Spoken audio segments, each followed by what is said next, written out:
Audio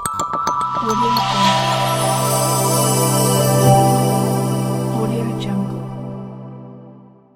السلام علیکم دوستانو، زه متي الله سالار او تاسو ګورئ پښتو نیوز. نن در سره یو ډیر مهم او خوشالونکې خبر شریکوم. د پاکستان وزیر اعظم یو مهم کار کړی چې له خلکو سره به ډیره مرسته وکړي. دا کار د خلکو ستونزو حل کولو لپاره وو او اوس یې ښه نتیجه هم مخې ته راغلې ده. دا کار د غریبو مزدورانو او عامو خلکو لپاره ډیر ګټور بدلی شي. اوس یو نوی ریپورت خور شوی چې پکې لیکلي دي چې دا منصوبه کامیابه شوه. حکومت وایي مونږ کار کوو او دا ریپورت ثبوت دی چې مونږ خلکو ته سهولت ورکوو. ډیر خلک خوشاله دي چې اوس حکومت زمونږ دپاره کار کوي. یو تن ویلي مونږ ته دا امید پیدا شوی چې حکومت به نور هم خدمت وکړي. بل تن ویلي دا ښایسته کار دی او نور هم داسې پکار دي.